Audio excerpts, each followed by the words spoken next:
Washington Commanders fans, welcome back to the Commanders Declassified Podcast, home of your 4-4 Washington Commanders. You heard the math. We are back to 500 and on the road to recovery of our season.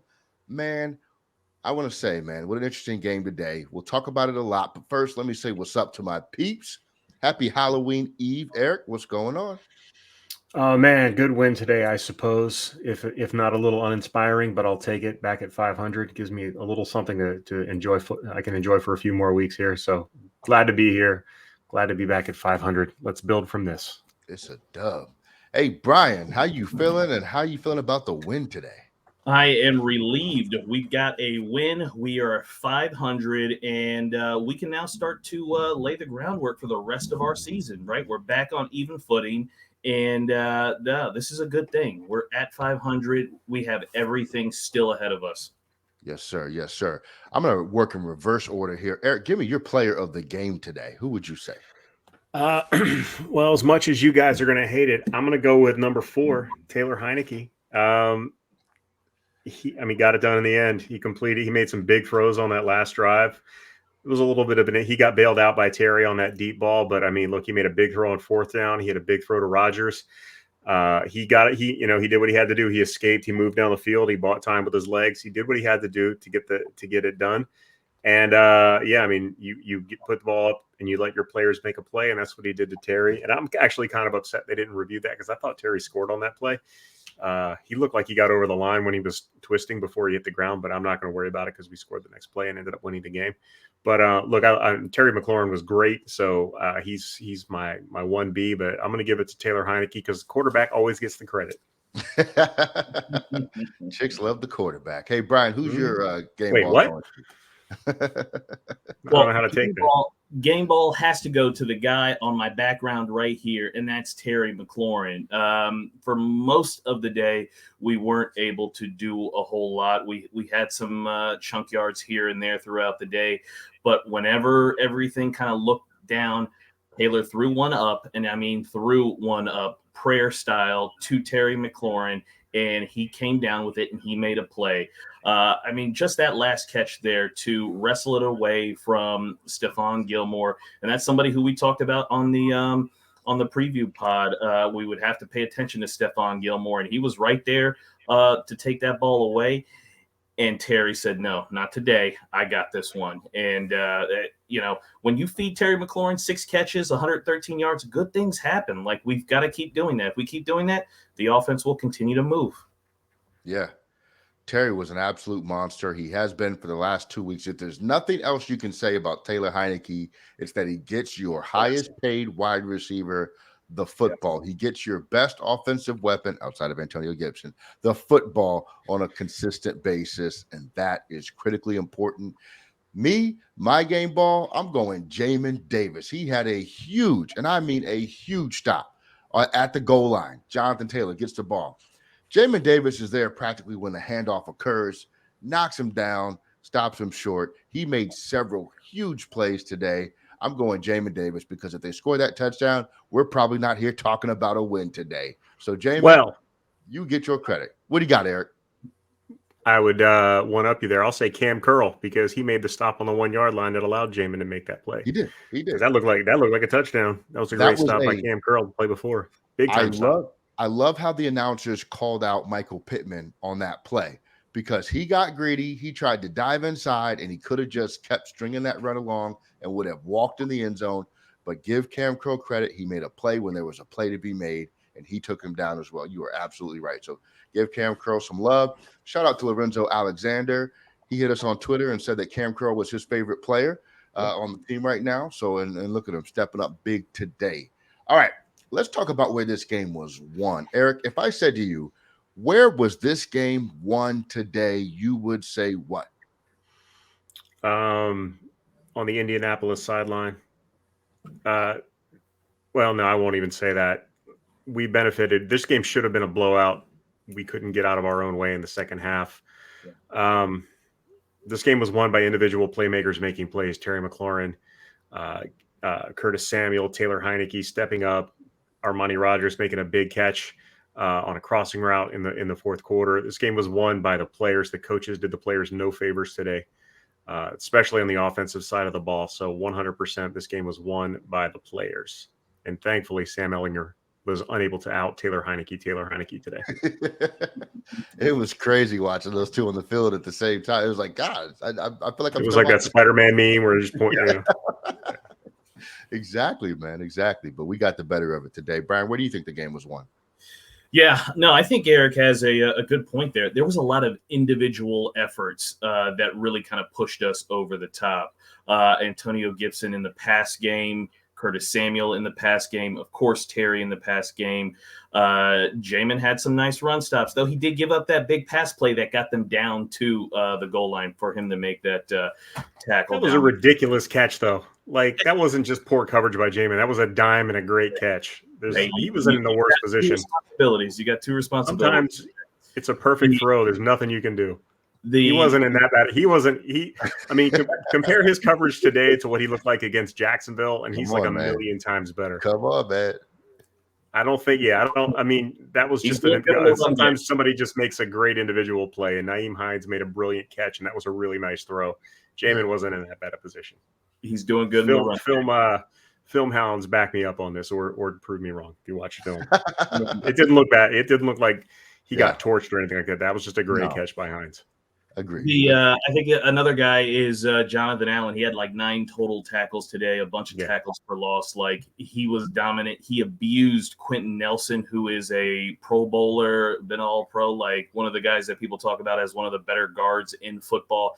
And Jonathan Allen had his way with him for most of the day. He was dominant on the defensive line. So a lot of individual performances. I don't think the game plans were great. I think on both sides of the ball, they were very vanilla, and that goes for the Colts too. They weren't really trying to do anything. Why they did not give Jonathan Taylor more touches, I don't know. I know he had like a little bit of an ankle, but I would have kept running him until the ankle fell off, because he's explosive, and he could have certainly helped them. But today was all about individual performances. A lot of players stepped up. Yeah, I'll tell you both where the game was won. The Colts not being able to control their turnovers. They had some ridiculous turnovers that if either of them didn't happen, this is a whole different game. That Ellinger fumble, what was it? They were driving to score, and he fumbled on that little sack play there. The Jonathan Taylor's fumble. My goodness, what are you doing? They had so much momentum on that play, and he's just trying to do too much. Well, that was by Derek Forrest. He put his helmet right where the football was, and boom, that ball popped right out. So that was more of a good play by Forrest. Yeah. And Taylor helped him out by putting the ball right here for him to knock out. He did. You're supposed to stiff arm with the arm that's not holding the ball. It was such an unnecessary play. I like the fact that our defense got turnovers. I still want to see turnovers in the passing game from our defense going forward, but look, the defense is playing so much more soundly at this point. You mentioned John Allen. He had a great game. Deron Payne had a great game. He had a sack. He had a tackle for loss. He was pressuring the quarterback. He was making plays. I love to see that from both of our interior tackles. Now we got to see some more out of our ends. But all around, our defense was pretty solid, especially due to the fact that we're missing Cole Holcomb, who's one of our leading tacklers. We didn't seem to miss a beat on defense this week. So let me take that back, because that deep passing game was a little bit of a concern. I don't know what happened in our secondary. Maybe it was miscommunication or something, but the Colts identified a weakness, and that's a deep passing attack, and they exploited that for the better part of 2 quarters. Thank goodness they didn't do it more. Let's talk about that 4th down call from Ron Rivera to go for it on 4th and 1, and that we ultimately did not get. Eric, what were your thoughts on that call initially? I saw what was coming before they ran it, and I'm just an idiot sitting on my couch. It was the most like vanilla run play that you could possibly run. And if you're going to do that, then why are you in what you're in, like, was it 12 personnel? Yeah. I don't know. You had 3 guys that split out, and you had a tight end off the ball on the other side away from the run. I don't know. And then you run it to the left with, minimal blockers. I don't know what you're doing. It was not I hate that play call. I hate Scott Turner's play calling in general. He was atrocious today for pretty much 3 quarters. It really seemed like they just got they scored that touchdown and decided to just like sit on it and run the ball. They just kind of stopped really trying to advance the ball on offense. It was embarrassing. That we should have been up 21 points going into the fourth quarter, and we just weren't because couldn't get out of our own way. And that fourth down call was like a microcosm of his whole game play calling. Just a bad in general play call. Really didn't have a chance. You could see the Colts were stacked on the line of scrimmage. They were expecting run, even though we had a couple of guys out wide. There was like no kind of misdirection, no play action. It was just, hey, I'm going to hand the ball to Brian Robinson and let him figure it out. And well, it didn't work out too well. Colts played it perfectly. The linebackers were good all day for the Colts. In that play, they just destroyed us. Yeah, what I hated most about that call was sending that tight end in motion to set up the lead block, which drew the defensive eyes right to where you were going to run the ball to. Why on earth would you give them that type of key on a 4th and 1 run play? They don't know where you're going. You have heavy to the left, your strong side left. But then you show them that you're going to run right with the lead block coming in motion. What kind of nonsense was that? That was just a brutally bad call. Brian, give me your thoughts on it. It's more of the same from Scott Turner. Just like Eric said, we all were at home and we knew what was coming. And clearly the Colts knew because their entire defensive line and all their linebackers were in that gap waiting. And it got nowhere. So the run game for the Commanders is just not very creative. It is shotgun handoff, left, right, up the middle. Occasionally we'll go out of pistol. Maybe occasionally under center we may run it, but that's just about it. There's no creativity there. And, the defense knows it. That's why a lot of those runs that we have up the middle go for 2.4 yards, 3 yards, those types of things, because they just don't know. And also, too, we're on our backup center, right? Interior wise, we don't have the best talent. So maybe if we don't have the best talent, at the center position and the guard position, maybe we should try running off tackle. Maybe McKissick or Gibson off tackle, where they can use their speed and maybe not rely so much on the blocking could help us. But, we're going to keep doing that. So expect to see it more throughout the season because Scott Turner's not giving it up. Scott Turner hates running backs. He's very creative when he's handing the ball to Curtis Samuel. Have you noticed that? Curtis Samuel gets the ball all over the place on runs, but when he's handing to a running back, it's just you're either handing it to him out of the shotgun or you're under center. He's 7 yards behind you and he's going between the guard and the tackle every single time. But he loves to run it to Curtis Samuel. I mean, I just think Scott Turner has a general dislike for the running game, and it shows in his play design when he calls runs. Exactly. Absolutely. Let's take a look at the box score here. All right. Let's start with the quarterback because I want to get your assessment on performance, Eric. I'm going to ask you to assess both quarterbacks. Taylor Heineke was 23 of 31, 279 yards, a touchdown and a pick. Ehlinger was 17 of 23, 201 yards, no touchdowns, no interceptions. Give me your thoughts on each, please. Yeah, actually, Ehlinger looked more like the vet today for the most part. Like he was much more efficient in the passing game, and I thought that the Colts did a really good job protecting him by moving the pocket and taking advantage of his mobility. He didn't have when he had to. He scrambled well, but for the most part, he really didn't have to scramble. He did a good job of stepping up in the pocket and getting through his progressions. And you see it by the numbers. He was 17 of 23. That's pretty good for your first NFL start. On the other hand, Taylor Heineke, he was typical Taylor Heineke. He had the one awful interception. He's usually good for one or two of those terrible throws per game. You saw that he is he's just the kind of player that waits for the big moment, and that's kind of a blessing and a curse because you could avoid the big moment if you just play efficiently throughout the game, which he struggles to do. But then he has these hero moments like it did at the end. So it's kind of I think he's a very good backup and he's a low end starter in the league, and I think he continues to show that every week. This week he was good enough to get it done in the end, but again, had you played a little better leading up to that, you probably wouldn't have had to pull it out in the end. So he's kind of his own worst enemy in that respect. But hey, he got the win done, and he's my player of the game. So good job, Taylor. Absolutely, Taylor for MVP. I was going to say very well set up until that point, but Brian, I'm going to talk to you about the run game real quick. So Washington had a lot of ball carriers this week. We had Taylor Heineke, 6 carries, 29 yards, a touchdown. Curtis Samuel, 4 carries, 29 yards. Brian Robinson Jr., 8 carries, 20 yards. Antonio Gibson, 7 carries, 19 yards. J.D. McKissick, 2 carries, 6 yards. Terry McLaurin, 1 carry, -7 yards. What do you think about the Commanders' run game as a whole this week? So it was a very different approach than the last 2 weeks, right? The last 2 weeks we kind of saw Brian Robinson just take the up the middle stuff, Gibson kind of hitting those edges, getting some of those bigger plays there. This week, we basically saw everybody kind of do the exact same thing, right? Gibson ran it more up the middle, not a lot of success. A couple carries for Brian Robinson up the middle, not a lot of success. We didn't really try to attack the edges. I think we ran a sweep with Gibson to start the game that didn't go anywhere, and then we didn't kind of do it again. I think we've got to do a better job of utilizing the talent we have at running back. Gibson is quick in space. He's great off the edges. I mean, in those past 2 games when he was kind of doing more of the tosses, running off tackle, I mean, he was picking up chunks of yards.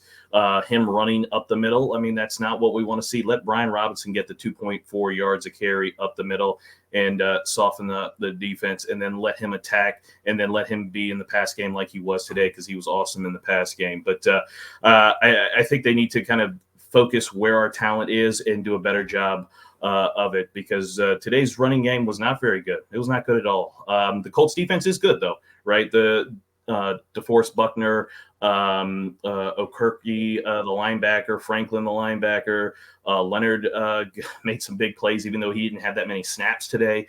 They're a very active bunch, and they were all over the field. So I think we've got to be a little bit smarter and a little bit more diverse in how we deploy our talent.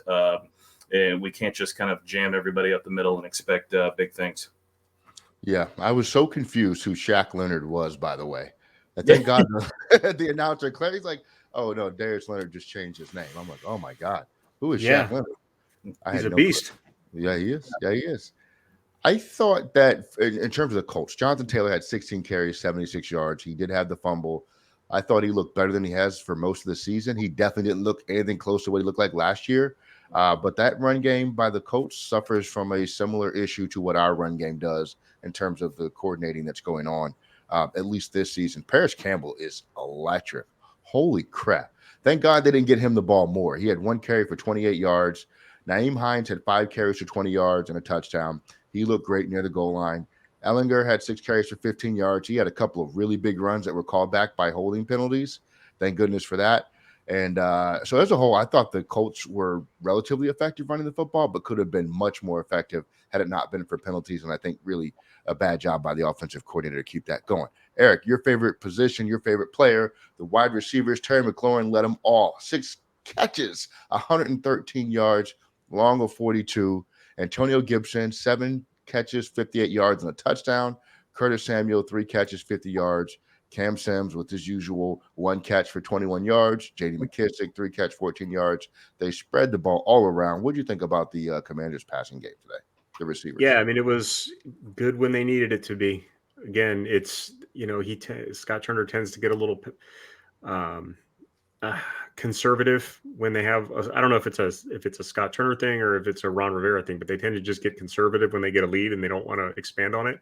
So that's why they hit those lulls like they hit in the second and third quarters when they just played really boring football.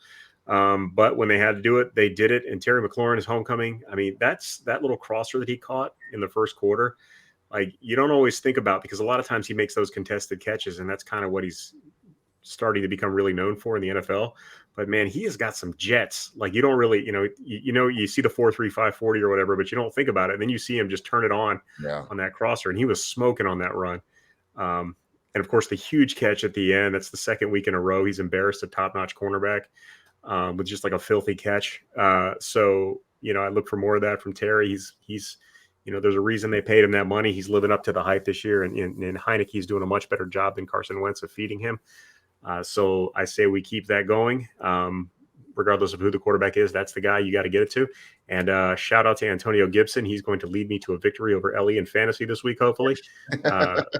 Those 21 points or whatever really helped me out. Holding on for dear life going into Monday night, but thank you very much for your effort there, Antonio.